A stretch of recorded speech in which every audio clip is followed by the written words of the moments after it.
Hi, everybody. It's Alan Fine, and I'm here with Peter Velitis, who's the Senior Vice President of Airline Relations for Internova. He is here to talk to us about a subject dear to our hearts, air travel, at a time when not only planes are flying, but viruses. And this is Insider Travel Report. So this is where it goes back to the data and information. In today's world, the travel advisor / trip coordinator, you now have to think as a travel advisor, you have to think of every step of the way. First, the emotional decision between the traveler and their family. You're not just a travel advisor anymore, you're also a health consultant. Yes, and you have to be careful that you want to give the traveler all the facts and let them make the decision. You can't make the decision for them unless you want to end up with the liability, and you don't want the liability. And speaking about that, should travel advisors be giving a form to sign about liability? That's an interesting point. Yes, I do think that Mark Pestron and others have put out some good information on that. I do think in today's environment that a travel advisor must seriously consider putting out a waiver to their customers to say, please go ahead and sign this. Because, look, you can plan the best trip. And what many advisors forget to do, what happens if your customer is on a trip and they get sick? Have you made arrangements? Have you discussed this? Do you have a plan B? Is there a medical evacuation? What have you done? So not only do you have to, in today's environment, figure out where are you going to go? What's still left open? Europe is not, although we're hoping it's going to open up because some countries are starting to bulk. Europe is not open. Right now you got Mexico, you got the islands. Puerto Rico, which will do very well. However, Texas, that whole Florida down to the Panhandle, which we thought would be popular. Governor Cuomo, as far as us, we're here in New York. Governor Cuomo has a quarantine on Florida and Texas and 7 other states. But then there's 30 states in the country that are moving up on their COVID. So that will play into, do I really want to travel? I'm safe here. If I'm in a rural area, if I have a pool in my backyard, do I really want to go away? Why don't I just stay here where it's safe? But if I do want to go away, you have the responsibility as an advisor to give them all the facts. The airlines have a responsibility to follow the guidance from the CDC and strongly put in all the procedures they have to make everyone on that plane have a mask, to make sure the bathrooms are clean, to give them water. They're doing the water bags. I've seen on Delta and United, they do a really nice job. Give them a little food kit. But guys, honestly, if you're going to travel and you think you're going to eat on a plane, buy a bag of snacks. Buy your own. Literally, just buy your own. Bring your own on you. I mean, I don't think anybody says, boy, I want to take a flight because I want to eat airplane food. If you do, please email me. I'd really like to hear that person. Right. Not to knock it. The food ain't bad, but literally just bring your own. Be safe. Just like, I truly think if you're going to take a long trip, check your bag. You don't want to touch the overhead. Just put everything in there. You'll get to the other end. So I think what we're discussing in all this is that a myriad of things that, yes, the airlines have a responsibility to work with the airports to make sure it's a safe, clean environment. The government has a responsibility to make sure Homeland and the TSA, which is part of that, secures the airport not only from any and all threats, but now you have a new threat, and that's the pandemic. And it's their responsibility. It's their responsibility to put whatever it is. I mean, we saw this machine in Hong Kong. It's like a kind of body spray where you just kind of walk through and it disinfects. If you look at what Abu Dhabi Airport's doing, where they have the person with the scanner and the glasses, it kind of looks like something out of Star Trek. And, you know, we need to invest in money and technology to change this. I will tell you this.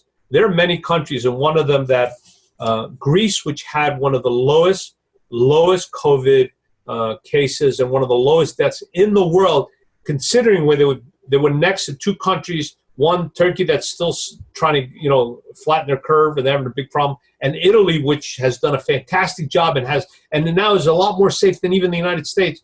And Greece, that was stuck in the middle with all its issues, they had a great job of tracking people. They did over the cell phone. You wanted to go out of your house, you send an SMS to the government saying, I'm going shopping. They'd send it back. You have 2 hours, and they knew where you were. We are behind on all those things. We want our freedoms. So what have we been hearing about with American Airlines and their follow through on this? Okay, so again, American Airlines, just like United, said they would try to social distance, but there was no guarantee. They also would send out text messages or emails and let you know that the plane is full and do you want to swap to another flight, if you want to change to another flight. In today's environment, that's very difficult to do because there's not a lot of flights. Two, if you're taking a trip today, you kind of plan the whole thing out. You plan who's going to pick you up on the other end, or if you have a car, where you go in the hotel. No one just says, I'm going and I'm winging it, right? Those days are not happening today. So American, come July, will probably be the biggest domestic carrier in the United States. They're adding over 1,000 new flights. And I think they want to be transparent and honest and say that, you know what, we're going to book to full capacity starting this week. Because they understand, they want to be honest. They're going to say, look, they don't want to take the financial hit of rolling out more planes. So to understand the difference, Delta has made the commitment, if the plane is full, they will put out another piece of equipment, right? American has said, I'm not doing that. Which is a statement to what they believe is the safety of the plane. And let's be honest, we've had no COVID case traced back to a flight. They might have been, they might have not. There's been nothing traced back. I have new planes. They have a lot of A320s flying around. The ones that are in the air, they have filters. They have the HEPA filters. They have and if you've seen how they disinfect the plane with the static, I mean, that thing is really cool how it just. Yeah, we've been showing it on videos. Yeah. So you know, so in their mind, my terminals are clean. We really don't have that high capacity, and they can't take the loss. It's going to come down to, they're going to have to train the public to agree with their feelings about how safe it is, and the public is going to have to make a decision, and they'll vote the way they always vote. Yes. Who will they buy their ticket from? We have to be honest with the traveling public. The airlines have spent millions of dollars, whether they've teamed up with the Mayo Institute, Clorox, the disinfectant companies. Right. I personally went to the airports. I saw the machines. They saw the foggers, the anti-static. All that is everywhere. I mean, you have, matter of fact, if I had a bigger bag up in Boston, there were so many Clorox wipes, I could have made a fortune by taking a whole box and bringing them to New York where you can't get any. Right. But I'm telling you, there is like a New Yorker. Yeah, I am by nature a cautious person. I've traveled my whole life, right? But I felt, honestly, I did feel comfortable because I understood the technology behind what they did. So I in a way, I applaud American Airlines for being honest and transparent, because if the airlines will survive, and folks, let's fully understand, this is a matter of survival. This is not how do I make my stock price go up. This is a matter is what airlines will be in 2021, 2022. If you look at IATA's projections, IATA doesn't have back to 19 levels for 2 to 3 years, and a growth in the industry of 5% growth till 2025. And we're in 2020 here. So I applaud America. I really, and some people might disagree, but let's be honest to the customer, because I'll tell you what, international carriers, when they start flying, they're not going to social distance. The European carriers, they're going to pack in as many people as they can on the plane. So let's just be, you know what, Delta's great. Delta's the kind of airline that their philosophy, hearts and minds and souls, and they want to roll out another plane, and that's fine. But United and American, they made their decision to go a different way. I applaud all three. All three are fine. What I want to leave to the travel advisor is that in today's environment, the airlines have done the best they can to make everything clean, disinfect. And the key, as I've said, is if you wear a mask and don't put your hands in your mouth, because how does COVID get into you? Your mouth, your nose, and your eyes. So, and if you're the type that touches your face, put on a pair of gloves. Just put on a pair of gloves.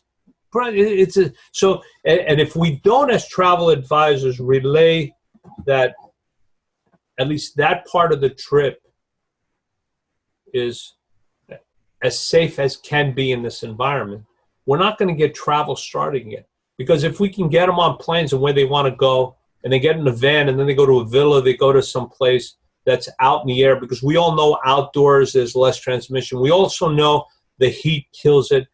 Now remember, although the cases of COVID are increasing, the numbers that I really watch is how many are perishing, and those who pass away, what is the demographics, their age group, and what percentage is in the hospital. Because if you had 100 beds and only 10 were empty and 10 went to COVID, true statement, we're full, but we're not full with COVID. And we find there's such a disconnect with the information going out there, and we're constantly trying to help advisors sending out, now look, and we ask those tough questions too to tourist boards. We're on the phone with ministers and tourist boards all the time to say, I want accurate information. Because again, at Internova, 3 times a day we put out emails to tell everybody what's going on, in addition to all the special alerts.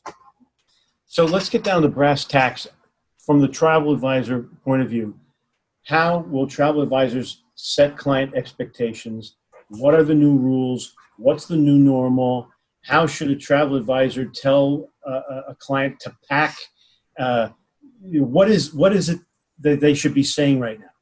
So first, I fully understand that most of our travel advisors are now probably on the 3rd month of no income or very little income, right?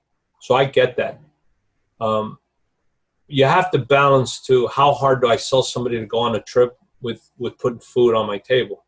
But remember one thing, as hard as it is, we have to be honest and transparent. We really do. I think if you're a small agency and you're not affiliate with a bigger organization, and I'm not making it a commercial for Travel Leaders or Internova.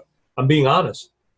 Reach out and look to see affiliate with somebody who's going to give you the data that you need to be transparent. As it relates to your clients, most people know their clients. They've had them for years, right? So make sure your client has no underlying health situation. Make sure they're comfortable to go on a trip. Broach the conversation saying, look, it's summer. Do you think you want to go away? Or do we take advantage and book for festive season? Do we book for next spring? That way you get some income coming in and you protect yourself, because hopefully by then we'll be past it. So the first is arm yourself with what are the restrictions and documentations and where you may or may not want to send your customer. Find out if your customer has a passport. As we know, the passport office recently opened up. They're claiming delays up to 3 or 4 months. So no sense in pitching them to go to Mexico if they can't get into Mexico. So feel out, have an honest conversation with the apprehension level that your customer may or may not have. That's a great big picture and a great strategy to follow. But then the minutia, the granular part, I mean, not a lot of people have had the experience you've had that you've actually flown. I mean, what are the particulars that we still don't know yet about actually going to the airport? And that's true. So here are a few things we need to advise the customer. One, don't pack bulky. Okay? So if you're either have a small carry-on, a backpack or a little bag, and that's it, right? Don't pack bulky. No flip-flops. Put on a pair of socks. Put on long pants. No shorts. Least skin exposed as possible, right? So dress accordingly to get on the plane. Second, if you want to bring in your carry-on, don't try to put everything in the kitchen sink to shove it in the overhead because you want to save the $30, $40, right?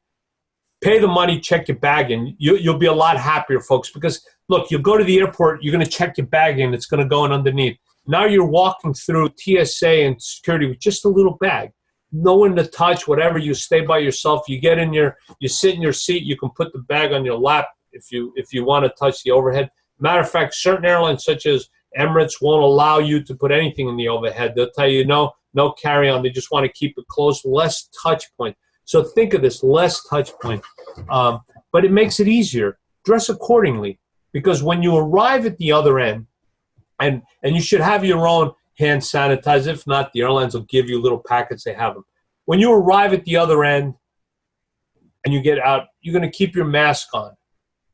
Keep your mask on. You're going to go through till you get to your hotel, and depending on what country you are, right? If you're in a car, you don't know who this driver is. You have no idea who this driver is. He can tell you whatever he wants. Unless he's your relative and you trust him, keep your mask on. Don't touch. Then when you get to the hotel, look, hotels have done a great job in disinfecting, sealing rooms, all sorts of stuff. The truth of the matter is, if no one has used the room for 2 or 3 days, it's fine anyway.